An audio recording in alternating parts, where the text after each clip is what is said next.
खेल के मैदान से एक और बारे में खैर मकदम, मैं हूँ आयो और हम मुलाकात कर रहे हैं जब बिल्कुल एशिया कप की तैयारी है, शुरू होने वाला है एशिया कप। और ये क्रिकेट की खबर है, क्रिकेट में बहुत सी टीमें अनाउंस हुई हैं आलमी कप के लिए, कुछ ने प्रोबेबल्स अनाउंस किए हैं, इंडिया ने एशिया कप के लिए टीम अनाउंस की है। पाकिस्तान ने 3-0 से सीरीज जीती और ओडीआई की नंबर 1 टीम बन गई। आपकी मेल है और हिल्सब्रो स्टेडियम की बात है, हिल्सब्रो ट्रेजेडी। आगाज में बात चेस की और प्रज्ञानंदा की। तमिलनाडु के 18 साल के इस लड़के ने मैग्नस कार्लसन को टक्कर दी है। मैग्नस कार्लसन एक कॉलोसस विनर है चेस के दुनिया में, आजकल कोई उनके साथ टक्कर नहीं ले पाता है।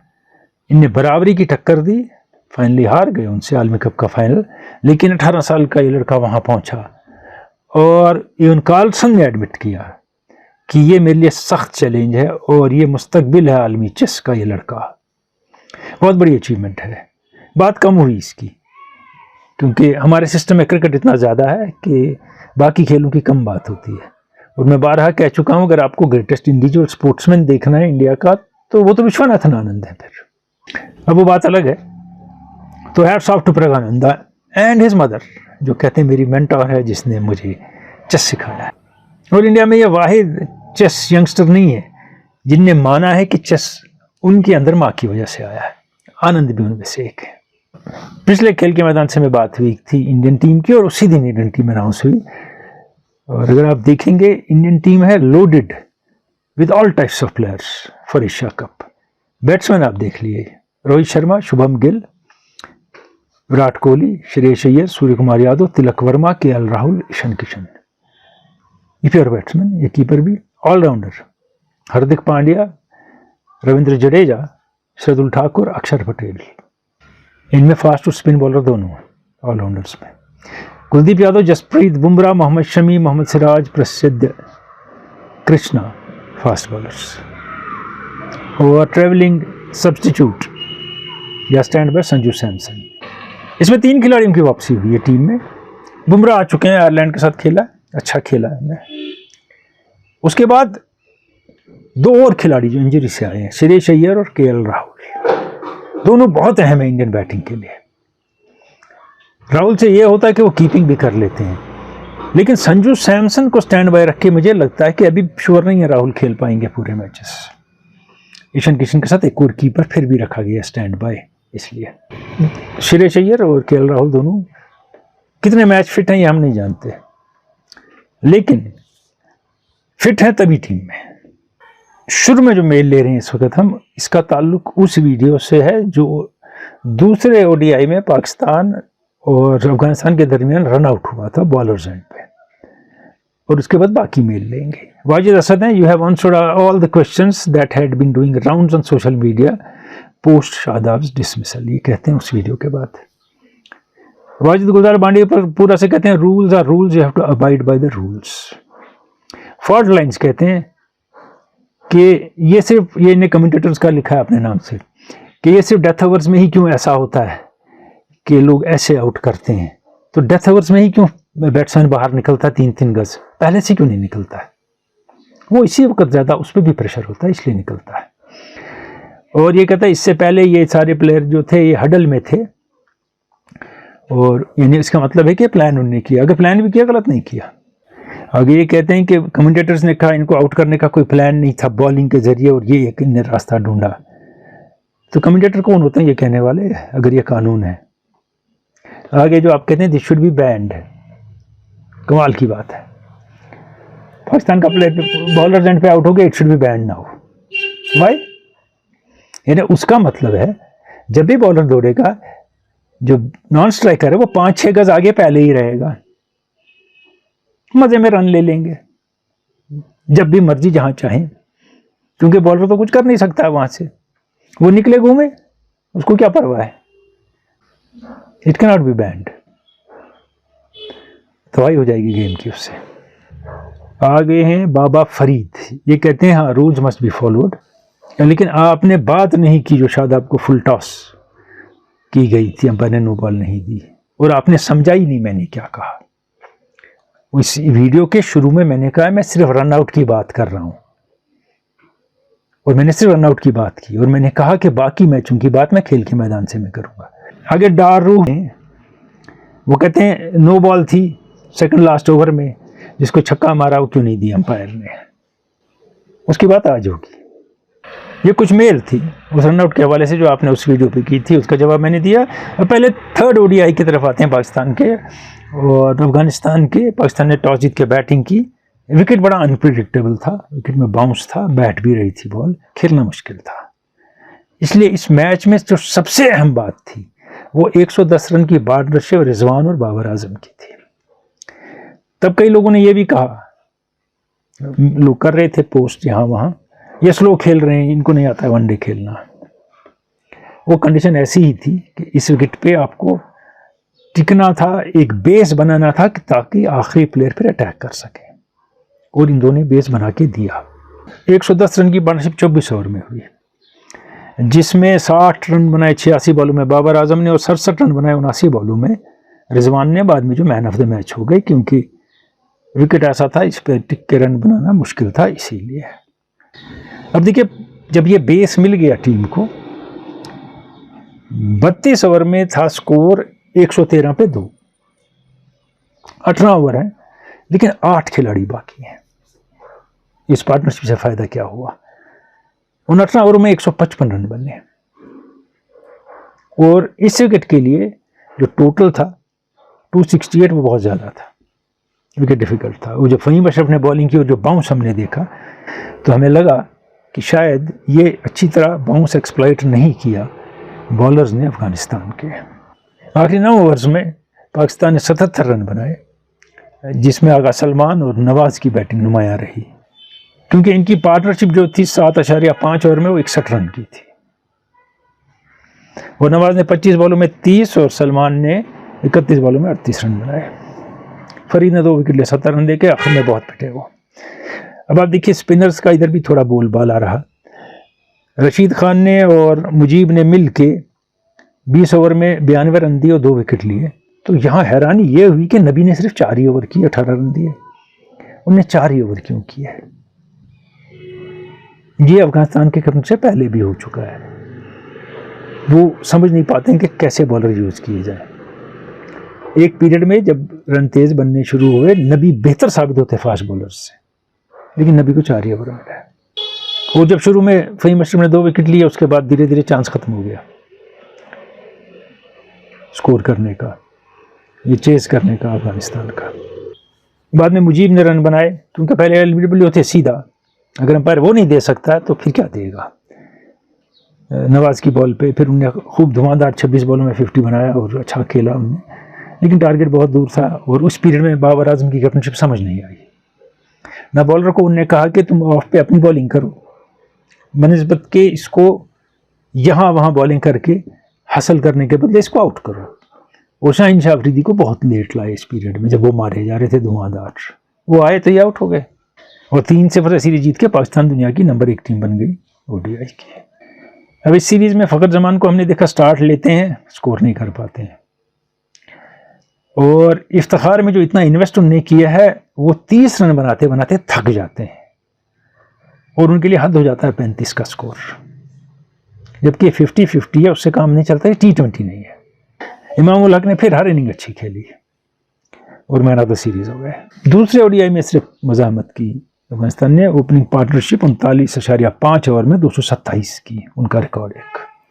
गुरबाज 151 बॉलों में 151 और जरदान 101 बॉलों में 80 रन। वही बॉलिंग अटैक जिसने 59 पे आउट किया था इनको, जब वो बॉलिंग करने नेक्स्ट टाइम आया अफगानिस्तान को, वो ये माइंडसेट लेके आया कि we can get them out easily, तो हमें कोई ऐसा टेंशन नहीं है। लेकिन जब काउंटर अटैक हुआ जिसकी उन्हें उम्मीद नहीं थी, तो वही फास्ट बॉलर हेल्पलेस नजर आए। They were hit all over the place, वो कुछ नहीं समझ पाए उनको क्या करना है। और ये एक रिमाइंडर है पाकिस्तान की बॉलिंग के लिए कि ऐसी सिचुएशन आए तो क्या करना होगा। और सम अमीर में मैंने कुछ पाया नहीं ऐसा कि शादाब के होते हुए वो टीम में हूँ। नवाज को बाहर रखना एक मिस्टेक थी पहले 2 मैचेस में। और एक स्टेज ऐसा था इस मैच में कि जब लगा पाकिस्तान कंफर्टेबली मैच जीत जाएगा, इमाम के 91 रन और बाबर के 53 रन, कंफर्टेबली टीम जा रही है, उसके बाद सडन फॉल, कोलैप्स। फिर वो हालात ख़राब हो गए, उसामा मीर को भेज दिया पिंच हिटिंग के लिए, समझ नहीं आया, शाहीन अफरीदी उनसे बेहतर साबित होते, और बैट्समैन ने कोई कोशिश ही नहीं की कि जब अफगानिस्तान के बॉलर बॉलिंग कर रहे हैं क्रीज छोड़ के निकलें, हसल करें, कुछ नहीं। स्पिनर्स को खेल नहीं पाए बेशतर खिलाड़ी अच्छी तरह। और अगर आप देखेंगे कि नबी, रशीद खान और मुजीब ने 30 ओवर की 144 रन दिए, 3 ही विकेट लिए, पिटे तो फास्ट बॉलर। लेकिन शादाब ने मैच नहीं छोड़ा, उन्हें कैरी किया टेल के साथ, और नसीम शाह ने आखिरी ओवर में नर्व रखी अपनी, जिससे जीत गए। अब ये मैच इसलिए याद नहीं रहा कि क्लोज फिनिश था, ये याद रहा कि वो रन आउट क्यों हुए, और रन आउट हुए और सही तरीके हुए। अब ये प्लेयरों को सोचना होगा कि जैसे बाकी आउट करने के तरीके हैं क्रिकेट में, ये भी एक तरीका है। आप फॉर ग्रांटेड नहीं ले सकते फील्डिंग साइड को, और अनड्यू एडवांटेज नहीं ले सकते। और पाकिस्तान के पास मौका है कि वो राइट 11 खिलाएं पहले मैच से एशिया कप में, क्योंकि टीम टेस्ट हो गई, बहुत देर के बाद खेल रहे थे, कौन कहाँ फिट बैठता है वो दिख गया। आप फिर वो बात हुई थी कि 19वें ओवर में शादाब को जो बॉल थी वो नो बॉल थी, इसको उन्हें 6 मारा, हाँ वो हिप से ऊपर थी, वो नो बॉल थी। अंपायर ने क्यों नहीं दिया हमें किसी को आइडिया नहीं है, और अंपायर ने रेफर भी क्यों नहीं किया पूछने के लिए कि मैं श्योर नहीं हूँ, मैं दिखाओ मुझे ये नो बॉल है कि नहीं है, कंसल्ट नहीं किया। हाँ वो नो बॉल थी, डेफिनेटली नहीं दी गई है। अब दानिश आफाकी का मेल लेते हैं, उसके बाद कुछ और बात करेंगे। ये कहते हैं कि पहला वनडे पाकिस्तान ने जीता, वन साइडेड था, ये कह रहे हैं। आगे हारिस रऊफ वगैरह ने ज़बरदस्त बॉलिंग की, शादाब ने टीम कैरी की रनों से वगैरह, और मगर ये कहते हैं अगर इनको आलमी कप जीतना है और आगे जीतना है तो फ़खर जमान को और बाबर आजम को, रिजवान को लंबी इनिंग खेलनी होगी, देर तक खेलना होगा। शान मसूद ये कहते हैं रेड बॉल में फेल हुए, उनको इसी पे वाइट बॉल में निकाल दिया। वाइट बॉल में कौन सी सक्सेस है उनकी, मुझे बताइए ना लास्ट ईयर से। ये कहते हैं T20 वर्ल्ड कप में वो टॉप स्कोरर थे, वो he was out of sorts in the whole system.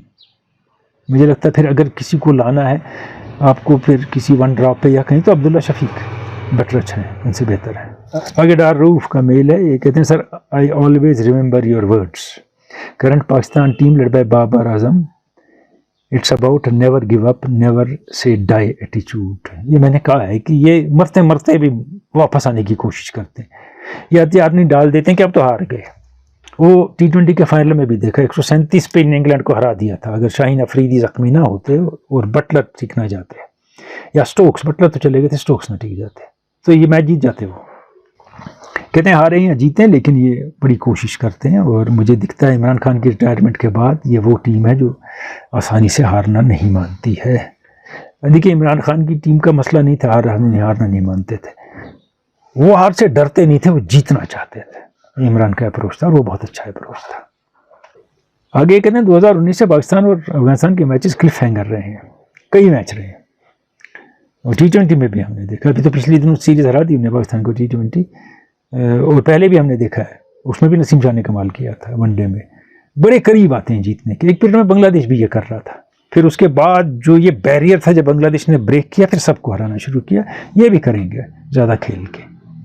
Mohammad Ramzan Mughalpura Kupwara से कहते हैं unfortunately Harry brooks missing from England squad for world cup, और अब उनने 100 में भी सेंचुरी मार दी। मैं फिर कह रहा हूँ उनको लाना ही पड़ेगा टीम में। लाइन्स कहते हैं Umran Malik is not making an impact like Naseem Shah despite having speed, world class facilities and coaches at NCA। एक बात है, ये हमने यहाँ भी डिस्कस की, और इसके बाद पिछले दिनों किसी ब्रायन लारा ने भी कहे, जो उनके टीम के हेड कोच थे हैदराबाद में। वो स्पीड पे तो इन्हसार कर रहे हैं, but he is not improving as a bowler. Lara ने कहा सीधी बॉलिंग जो तेज़ करता है उससे कोई आउट नहीं होता, ना डरता है, और ये 1000 बार हम कह चुके हैं पिछले इतने सालों में। अगर मूवमेंट नहीं है तो आपसे कोई नहीं डरेगा। चालाकी थोड़ी सी लिमिटेड ओवर्स में, और मूवमेंट ज़रूरी है कि बैट्समैन परेशान हो कि अब कुछ करेगी बॉल। अगर नहीं कर रही है तो बैट्समैन को पता है मैं गया बॉल की लाइन में तो मैं तो खेल लूँगा, कुछ नहीं मसला। ये मामला नसीम शाह और इनमें डिफरेंस। आगे कहते हैं हरभजन सिंह ने कहा कि बाबर आजम सूटेड नहीं है वनडे क्रिकेट के लिए। ये कहते हैं कि ये गिमिक है, ये हसद है, ये गिमिक है। जो शख्स 2 साल से तकरीबन दुनिया का नंबर 1 बैट्समैन है ODI में, 2 मरतबा international ODI cricketer of the year जिसको मिला है, हरभजन सिंह कहते हैं वो फिट नहीं है वनडे के लिए। मैंने कई बार कहा है, कुछ को बुरा भी लगा होगा, आप 150 टेस्ट खेल लें लेकिन ज़रूरी नहीं आप एनालिस्ट अच्छे होंगे गेम के। आप 200 विकेट ले लें रणजी में या टेस्ट में, उसका मतलब ये नहीं है कि आपकी गेम की वो स्टडी है जिसने सिर्फ 5 विकेट लिए हैं। हो सकता है उसकी बेहतर स्टडी और अंडरस्टैंडिंग हो गेम की, उसको मौके कम मिले या वो उसी हद तक रहा लेकिन गेम बेहतर जानता था। हरभजन सिंह लाजवाब बॉलर थे, इसमें कोई दो राय नहीं। आरिफ रशीद भट्ट कहते हैं 9 पर 4 ओवर से आपकी favourite team, favourite captain Asia cup के लिए है। मैं ऐसी बातें करता ही नहीं, ना करूँगा।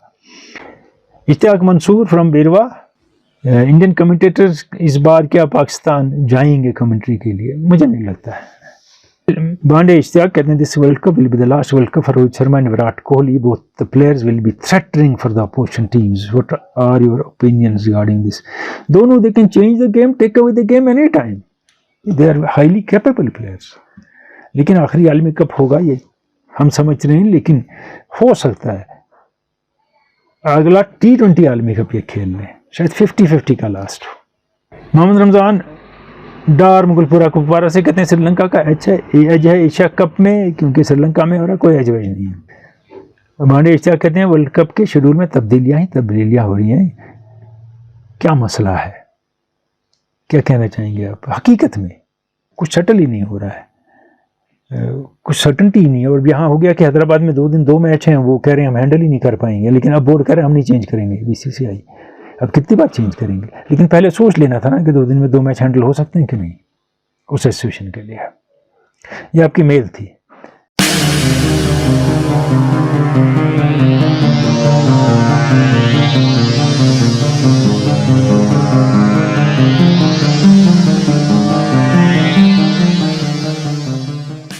खेल के मैदान से मैं आपको याद होगा पिछली मर्तबा का सवाल क्या था, तस्वीरें हमने दिखाई थी। कुछ लोग हैं जो जंगले के साथ चिपके हुए हैं, दबे हुए हैं। लगता है किसी मैदान में ये क्राउड है जो मैच देख रहा था और शायद भगदड़ मची है। ये 1989 की तस्वीर है हिल्सब्रो स्टेडियम की, और ये FA कप का जो मैच था ये लिवरपूल और नॉटिंघम फॉरेस्ट के दरमियान था मैच। ये मैच 15 अप्रैल 1989 को शेफील्ड इंग्लैंड में खेला गया। और इन तस्वीरों से वाज़ेह होता है किसी हद तक कि भगदड़ मची और 96 लोग मारे गए और 766 जख्मी हो गए। हुआ क्या और इसके पीछे क्या था, ये सारी कहानी मैं आपको बताऊंगा। ये 96 शायकीन कैसे मरे? ये सफोकेट हो गए, कुछ जाली के साथ दब गए, कुछ आपस में क्रश हो गए। ये मामला हुआ कैसे? पुलिस ने क्या किया कि उन्हें देखा बाहर बहुत ज्यादा क्राउड जमा हो रहा है मैच में, तो एक एग्जिट गेट खोल दिया कि इससे थोड़ी राहत मिलेगी, लोग बाहर होंगे या लोग बाहर की तरफ स्प्रेड हो जाएंगे, फैल जाएंगे। लेकिन लोग और अंदर चले गए। जब वो अंदर गए पुलिस ने किसी को रोकने की कोशिश नहीं की। जो लोग मारे गए उनकी उम्र 10 से 67 साल की थी और इसमें टीनेजर 37 थे।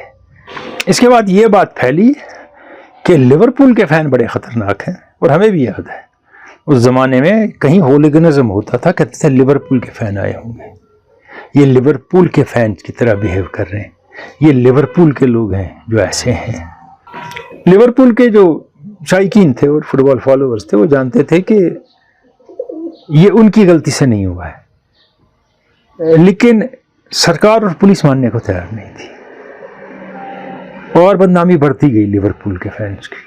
और क्राउड्स ने लिवरपूल के मैदान में जाना अवॉइड करना शुरू किया कि जब उनका क्लब, समझिए एस्टन विला वहाँ खेल रहा है लिवरपूल के ग्राउंड में, या मैनचेस्टर यूनाइटेड जा रहा है जो ग्रेटेस्ट मैच माना जाता था उस जमाने का, तो कुछ लोग अवॉइड करते थे। बहुत सा क्राउड यूनाइटेड का वहाँ नहीं जाएगा, कहेगा वहाँ खतरनाक लोग हैं, वहाँ खतरा है। और ये बात बहुत फैली, और ये फैलाई किसने? इसमें कुछ अखबार शामिल थे। जो मेजर अखबार था वो था द सन, और उसके एडिटर केविन मैकेंजी, जिनने लिखा कि लिवरपूल के फैंस ने पहले तो ये भगदड़ मचाई, फिर जो जख्मी हुए या मारे गए उनके जेबों से सामान लूटा, बटुए ले गए, पैसे ले गए, चेन्स ले गए और उन पे पेशाब कर दिया। दे यूरिनेटेड अपॉन देम। एक तो पुलिस ने ऑल्टर की एविडेंस, आई विटनेस अकाउंट चेंज किया, और एक और बात की अपनी तरफ से कि ज़्यादातर लिवरपूल के फैंस जो थे वो शराब पी के थे और उनको पता नहीं था वो क्या कर रहे हैं, इसलिए वो बयान नहीं दे सकते और बता नहीं सकते उनने क्या किया। हमें पता है उनने क्या किया है। आगे उन्होंने कहा कि इन फैंस ने पुलिस पे अटैक किया, पुलिस को काम करने नहीं दिया और इस वजह से सबसे ज़्यादा नुकसान हुआ और लोग मारे गए। और ये हेडलाइन थी सन ने, द ट्रुथ, और ट्रुथ के नीचे झूठ लिखा। कहीं आपको फीलिंग हो रही होगी, आप इसके साथ आज आइडेंटिफाई कर सकते हैं। कहानी यहाँ ख़त्म नहीं हुई, अभी कहानी बहुत बड़ी है, ये बड़ी पेचीदा है आगे। अब यॉर्कशायर पुलिस ने क्या किया, अब जब प्रोब की बात फैलती गई, उनने 164 जो आई विटनेस थे उसमें से 116 का जो बयान था वो ऑल्टर कर दिया, वो चेंज कर दिया अपने फेवर में, पब्लिक के खिलाफ, क्राउड के खिलाफ। इसमें जहां भी तनकीद थी, क्रिटिसिज्म था पुलिस का या मैनेजमेंट का पुलिस की, उसको खारिज कर दिया गया बयानों से। और सारे मुल्क ने ये मान लिया और दुनिया में भी बात फैल गई। लिवरपूल के फैन जो हैं दे आर होलीगन्स। लेकिन लिवरपूल के लोग ये नहीं मानने को तैयार थे। वो प्रोटेस्ट करते रहे, मैदान में लेके आए banner, we want justice, probe justice वगैरह वगैरह, लगातार 5-10 साल तक ये सिलसिला चलता रहा कि हमको इंसाफ चाहिए, ये जो बात हुई है सारी गलत है। लेकिन जो कंजर्वेटिव सरकार थी वो ये मानने को तैयार नहीं थी। 2009 में लिवरपूल में लोगों ने एक इंडिपेंडेंट पैनल तश्कील दिया, इसका नाम रखा हिल्सब्रो इंडिपेंडेंट पैनल। इसके पास कोई पावर नहीं था कोई फैसला लेने का, लेकिन इनके पास 4 लाख ऑफिशियल डॉक्यूमेंट्स थे, they had access to them. ये उनकी जांच पड़ताल कर सकते थे। अब आप देखिए 89 में हुआ, 20 साल गुजर गए, लिवरपूल के लोग चैन नहीं ले रहे हैं। वो कहते हैं कि हमें ये प्रूव करना है, जो भी स्टेटमेंट्स दी गई हैं, जो भी कहा गया है वो गलत है। और इसमें सिर्फ ये पुलिस तक महदूद नहीं रहा, एमपीज भी मैदान में आ गए, जिन्हें लिवरपूल के खिलाफ कंजर्वेटिव एमपीज ने बहुत बोला। अब ये पैनल तश्कील दिया, इसने क्या किया, इसकी फाइंडिंग्स क्या थी, रिपोर्ट क्या थी, उसे कब और कैसे तस्लीम किया गया, ये बाद में बताऊंगा। लेकिन मैंने शुरू में कहा था कि मामला बड़ा पेचीदा है। मार्garet थैचर जो थी वो प्राइम मिनिस्टर थी उन दिनों, इंग्लैंड की राइट विंग कंजर्वेटिव गवर्नमेंट चला रही थी, और उनके लिए दर्द सर लिवरपूल बन गया था, क्योंकि वहाँ से कंजर्वेटिव न जीतते थे न उन्हें आगे बढ़ने दिया जाता था, और उन्हें लग रहा था कि ये सोशलिस्ट साइड जा रहे हैं, इनको सबक सिखाना चाहिए। और कंजर्वेटिव गवर्नमेंट कहती थी कि अनपढ़, जाहिल, बेहुदा, शराबी हैं लिवरपूल के लोग। ये बात उन्हें आम कर दी, क्योंकि लिवरपूल में वो पांव जमा नहीं पा रहे थे और लिवरपूल तरक्की कर रहा था सोसाइटी में, इकोनॉमिकली एंड सोशली। वहां भी रोक लगा दी गई कि ये बैकवर्ड ही रहें।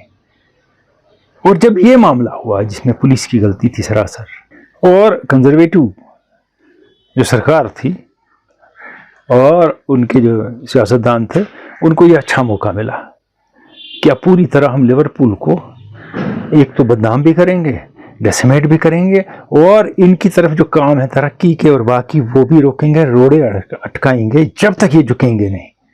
और जैसे ये तरक्की पे गामजन है और फुटबॉल में भी कामयाब हैं, जब फुटबॉल पे हम वार करेंगे, जिससे सारा लिवरपूल जुड़ा है, या तो बीटल से जुड़ा था या लिवरपूल की फुटबॉल टीम से, तो खुद ही इनकी इकॉनमी पे असर पड़ेगा।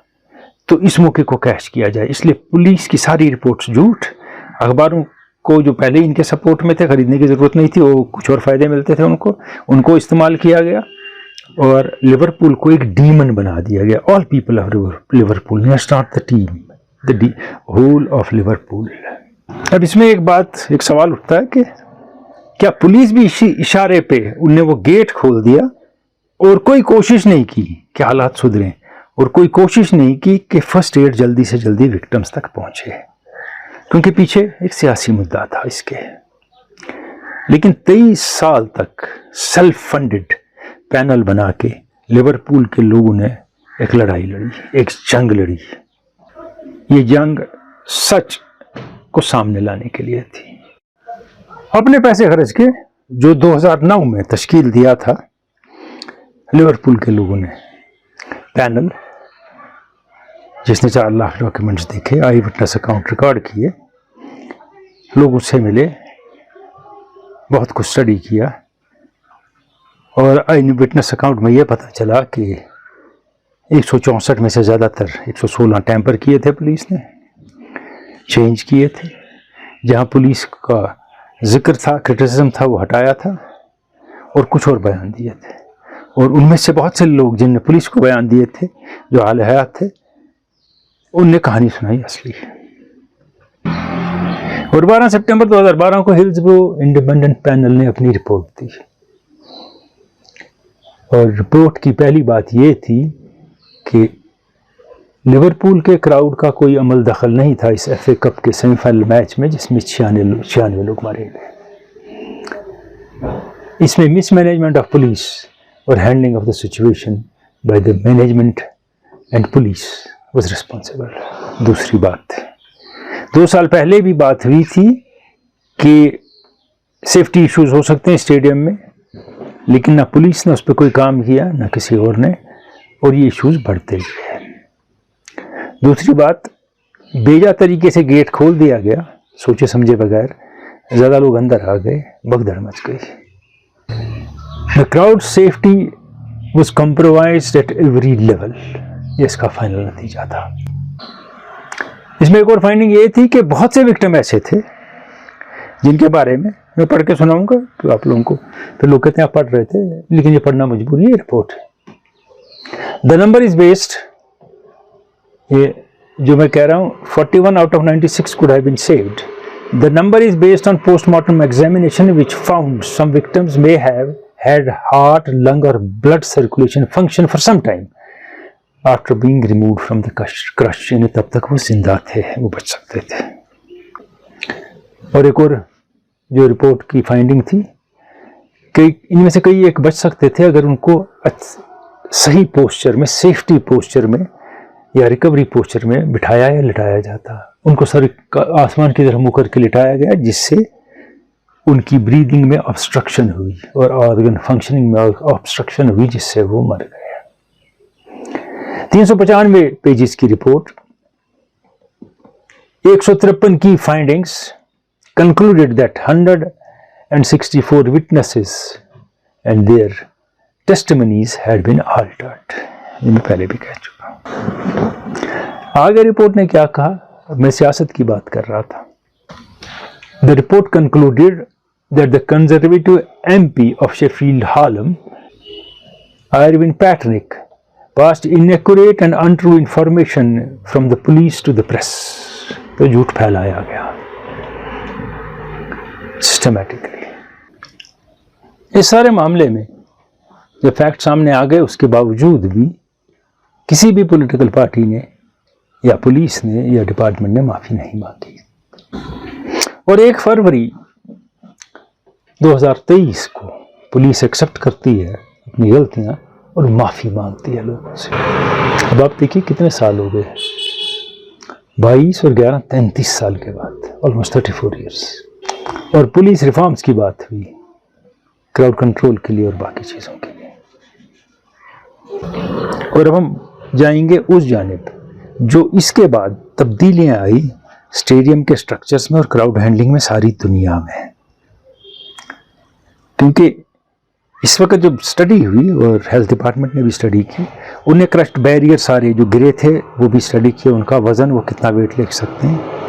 वो एक राइट टेरेस था, उधर जाके उस टेरेस में क्या मामले थे, लोग ऊपर से नीचे कैसे आ सकते थे, डिस्टेंस कितने थे, फोर्स कितना बर्दाश्त कर सकते थे, ग्रिल या जो साइड पे बैरियर्स थे, और जब वो गिरेंगे इम्पैक्ट कितना होगा, सारा कुछ स्टडी किया गया। तो तब्दीलियाँ क्या आई, पहले एक जो स्टैंडिंग टेरेस एक होता था स्टेडियम में, एक जगह लोग खड़े रह के मैच देखते थे, उसे ख़त्म कर दिया गया, सारी जगह सिटिंग हो गई है। दूसरी बात, जो स्टेडियम्स के स्टैंड्स हैं वो एक ब्लॉक स्टैंड नहीं रहे या दो ब्लॉक स्टैंड नहीं रहे, एक ब्लॉक ब्रेक, एक ब्लॉक ब्रेक, दोनों स्टैंड्स का कोई कनेक्शन नहीं आपस में। ये मामला सामने आया। और आपने देखा होगा अब इंडिया में क्रिकेट स्टेडियम्स में, जैसे ईडन गार्डन्स भी एम ब्लॉक था, उसको भी ये किया गया, बाकियों को भी किया गया धीरे धीरे सारे स्टेडियम्स को सेफ्टी के लिए। और दूसरा मैंने कहा स्टैंडिंग टेरेसेस खत्म कर दिए गए, उनमें फेंसेस खत्म कर दिए गए। और जो सामने फेंस होता है जब लोग मैच देखते हैं, वो ऐसा है कि वो गिर जाए, वो रेजिस्ट ना करे फोर्स को। अगर प्रेशर बढ़ जाए तो वो गिर जाए ताकि लोग मारे ना जाए। और एक और बात जो बहुत अहम थी, seriously not crowd trouble, over crowding को स्टडी करना शुरू हुआ कि हम किस हद तक टिकटें भेजें, किस हद तक लोग स्टेडियम में आए। और कैपेसिटी हो सकती है किसी स्टेडियम की 90 या 90,000 ही भरने हैं, 40 है 40 ही उसमें रखने, कि एक मार्जिन रखना है। और फिर ये मार्जिन का सिलसिला भी शुरू हुआ स्टैंड्स में, तो थोड़ी जगहें खाली रहें। अगर प्रेशर बढ़ भी गया तो कोई जगह ऐसी हो जहां प्रेशर एब्जॉर्ब किया जाए। आपके जहन में कभी आया होता हिल्सब्रो स्टेडियम या नहीं, या ट्रेजेडी या नहीं? आई होती तो आपने समझा होता लिवरपूल में फसाद हुआ, 96 लोग मारे गए। इसके पीछे क्या हुआ आपको आइडिया नहीं होता। ये क्यों कराया गया इसका आइडिया नहीं होता। क्या पॉलिटिकल पार्टी क्यों इन्वॉल्व थी इसमें, इसके बारे में सोचा नहीं होता।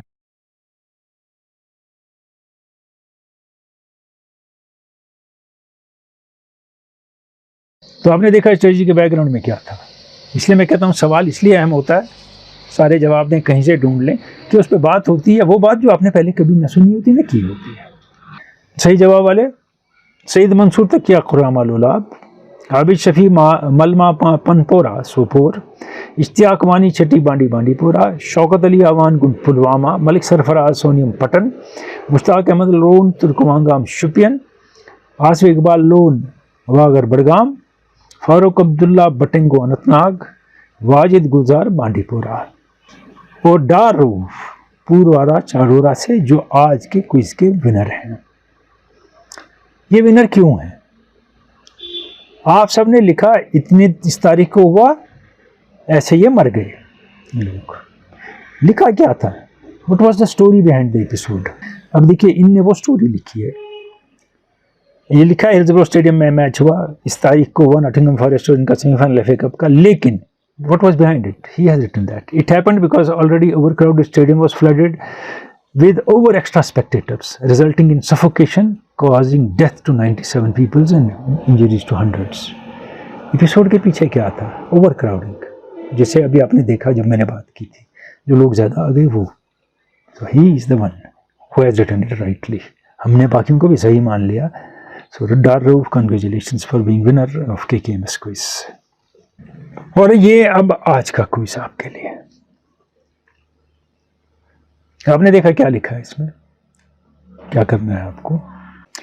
30 तारीख को एशिया कप शुरू हो रहा है, पाकिस्तान और नेपाल का मैच मुल्तान में है। उसके बाद 31 को कैंडी में मैच है बांग्लादेश और श्रीलंका का। लेकिन 2 सितंबर को जो मैच कैंडी में है वो इंडिया और पाकिस्तान का है, और इस टूर्नामेंट का सबसे बड़ा मार्का टू स्टार्ट विथ। उससे पहले मुलाकात करेंगे, इस वक्त इजाजत चाहेंगे। खुदा हाफिज।